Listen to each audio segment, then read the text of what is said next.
Olá, jovem. Provavelmente você já ouviu falar sobre tal pai, tal filho. Provavelmente você já ouviu falar sobre ele é assim porque o pai dele era assim. Ele saiu como a mãe dele, ele saiu como o pai dele. Bem, essa é uma verdade porque nós herdamos algumas características, nós herdamos alguns comportamentos daqueles que são nossos progenitores. É verdade. Só que eu quero falar contigo hoje, chamar-te a atenção ou recordar-te que é possível quebrar ciclo, que você não precisa repetir os erros que os teus pais cometeram. Você não precisa cometer os mesmos erros que aqueles que te antecederam cometeram. Ontem participávamos numa conversa com os jovens e na conversa nós abordamos sobre a fala de um líder. E a fala daquele líder é uma fala negativa, uma fala reprovável, de alguém que mostra que o que lhe vale agora, no presente, é defender aquilo que lhe dá o pão, aquilo que lhe dá o sustento. Embora saber e ver que algumas coisas estão erradas, esse líder tem na sua mente que eu não posso falar porque agora eu estou deste lado, agora eu sou líder. E naquela conversa, claro, numa brincadeira ou de forma desportiva, um de nós disse que aquele é o pai dele. Logo, iria, digamos, iria queixar, informar, né? Ou seja, você não pode falar desse jeito sobre o meu pai. Na brincadeira, é claro que não é o pai dele, né? Mas naquela desportiva ele falou isso e eu recordei dessa passagem bíblica. Na brincadeira, pensei sobre Acaz e Ezequias. Nós podemos encontrar isso na palavra de Deus, na Bíblia. Segundo as Reis 16, a partir do versículo 2, segundo as Crônicas 28. Ele conta sobre o rei Acaz, ou Acaz, não sei como é que você diz, Acaz ou Acaz, A-C-A-Z, onde a Bíblia destaca que ele fez aquilo que era errado aos olhos de Deus. Pode pegar, segundo as Reis 16. Esse mesmo rei, Acaz, sacrificou aos ídolos, até sacrificou seus próprios filhos. Fechou as portas do templo, isso é segundo as Crônicas já 28. Você vê que ele, até onde ele chegou, fechando as portas do templo e levou o povo a uma destruição e aquilo que nós podemos chamar, levou o povo ao pecado. Infelizmente, Acaz, sendo rei, fez aquilo que era desagradável aos olhos de Deus. Infelizmente, Acaz comportou-se como nunca deveria se comportar, porque sendo Deus ou sendo rei, você está, ou você deve obedecer àquele que é o Deus Todo-Poderoso. Então, você deve liderar com a sua consciência de que eu devo fazer, servir ao povo como se estivesse servindo a Deus, mas ele fez o contrário. Ele não quis saber de Deus, fechou o templo, aqui nós hoje diríamos fechou as igrejas e conduziu ao povo aquilo que é pecado, aquilo que é idolatria e infelizmente até a destruição. Então, assim foi o reinado do rei Acaz. Um reinado de derrota, um reinado de conflitos, um reinado de idolatria e, digamos, um reinado de vergonha. Qual é a história dos teus antepassados, dos teus antecessores? Qual a história dos teus pais? Qual a história daqueles que um dia lideraram você? Qual é o passado deles? Qual é a história que você tem deles? Talvez alguns deles falharam e por ser humano, por sermos humanos, nós acabamos por falhar muitas das vezes.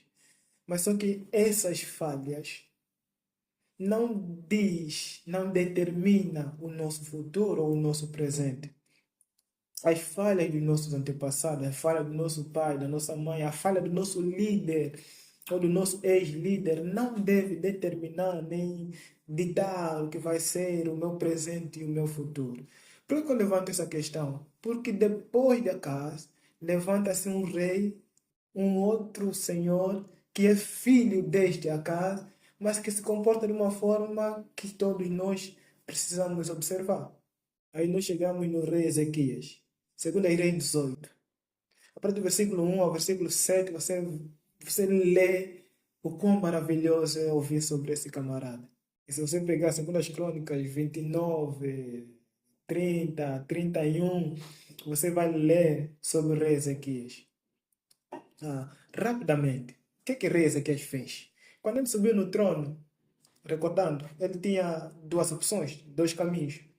Primeiro, seguir os passos do pai, seguir a gestão, a liderança que ele viu o pai a exercer, ou quebrar o ciclo, seguir aquilo que Deus espera, aquilo que Deus ensina, aquilo que Deus recomenda. E também ordena. É melhor levantar esse ponto. Então, aqui nós temos Ezequias olhando para o passado, meu pai, que para muitos fonte de inspiração, que para muitos eu só conheço liderança por intermédio dele, que para muitos eu bebi do meu pai, eu vi o meu pai, meu ex-líder, eu vi como ele liderou, eu vi o que ele fez para conseguir manter as coisas na forma que ele gosta. Sim, ele poderia olhar e falar: vou seguir os passos do meu pai, continuo fechando os templos, continuo levando o povo à idolatria, continuo sacrificando para ídolos, continuo fazendo aquilo que é vergonhoso aos olhos de Deus. Mas esse homem não. Ezequias, quando subiu, fez contrário àquilo que o pai dele fez. Olha, tipo, a capacidade, o desafio que esse camarada se colocou. Olha como ele assentou no seu próprio coração, dizendo que não, eu não vou seguir o caminho do meu pai. Eu não vou seguir a maneira como meu pai liderou. Meu pai está errado. A capacidade de olhar para os feitos do pai e reconhecer que, papai, tudo bem que é meu pai, mas estás errado nesse ponto, eu não vou seguir esse caminho. Naquela conversa, é claro, nós chamamos essa atenção, ou chamamos de atenção, né? Nossa ideia era essa, de que a gente não precisa seguir os passos dos nossos pais, a gente não precisa se sentir na obrigação de caminhar os mesmos erros que os nossos pais. Não, a gente pode quebrar o ciclo, a gente pode decidir que eu vou ser justo, que eu vou fazer o que é certo, porque eu, em Cristo Jesus, com a mente de Cristo, tenho que pensar diferente. Não tem como. Se eu tenho Cristo e a mente de Cristo é que bomba aqui, é que trabalha aqui, jovem, eu não vou seguir os passos do outro líder que fez de forma errada. Então Ezequiel fez o seguinte, segundo as Crônicas 29, acho que no versículo 3, ele reabriu a porta do templo. Só vê que lá no versículo 5, ele purificou o templo, chamou os levitas e lhes colocou a fazer aquilo que é o serviço dos levitas. Voltou aquilo que ensina a própria palavra, restaurando assim um culto e a Páscoa. Isso já em 2 Crônicas 30. Você vê em 2 Reis que ele confiou a Deus. O pai seguiu um caminho, o filho seguiu um outro caminho. Aí você vê em 2 Reis 18, versículo 5, ela menciona algo maravilhoso sobre o rei, não é? Na data que estava sendo escrita, ele menciona algo maravilhoso sobre 8, 5. Confiou no Senhor, Deus de Israel, de maneira que depois dele não houve ser igual entre todos os reis de Judá. 2 Reis 18, 5. Isso é maravilhoso ler isso. Amado, é possível sim quebrar ciclos. Jovem, é possível sim quebrar ciclos. Você não está condenado a viver e a seguir os passos do teu pai. Você não está condenado a viver e a seguir os erros da tua mãe. Você não está condenado a viver os erros ou seguir os erros do teu líder passado. Não. Nem os erros do teu pastor. Não, ele é meu mentor, sim, ele é teu mentor, mano. O teu mentor falhou nisso. Você não pode, não precisa andar naquele mesmo erro. Então, Ezequias, diferente da casa, ou a casa, Ezequias foi fiel onde o pai foi infiel. Seja fiel onde o teu líder tem sido infiel. Seja fiel onde o teu pai foi infiel. Seja fiel, jovem, onde a tua mãe foi infiel. Tu não precisas copiar os erros deles. Tu não precisas passar nos mesmos caminhos errados que eles passaram. Tu não precisas tomar as mesmas decisões erradas que eles tomaram.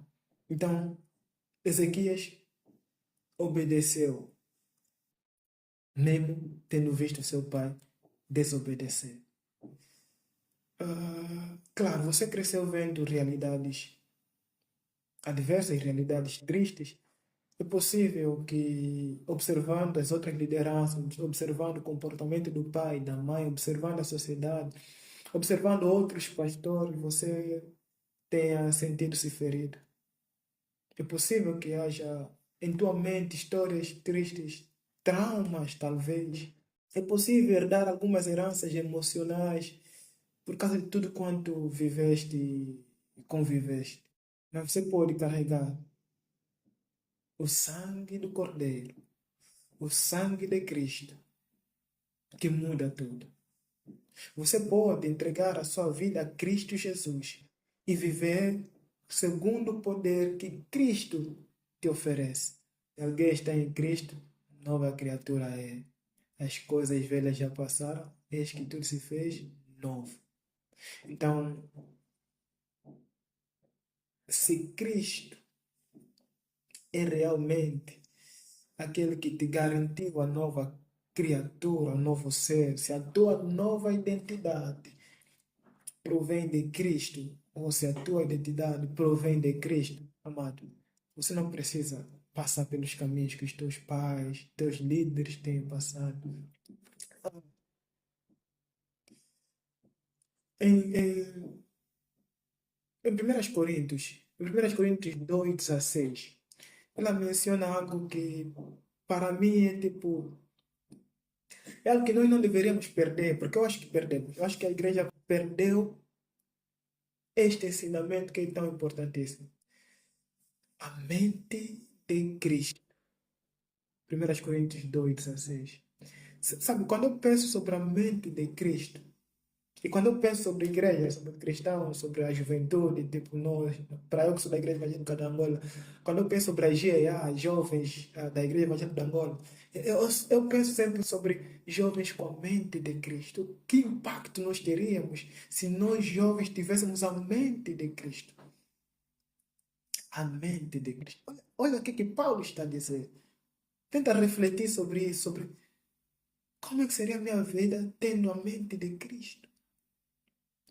Que decisões eu tomaria no meu dia a dia?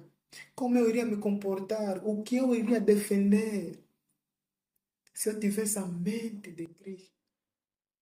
Então, ainda que eu tenha marcas, traumas, ainda que eu tenha recebido algumas características, comportamento dos meus pais, ainda que eu tenha sido liderado por um líder, por um pastor que tem pisado na bola, tem errado, a mente de Cristo me protege, me ensina, me mostra que não é assim que se faz, não é este caminho.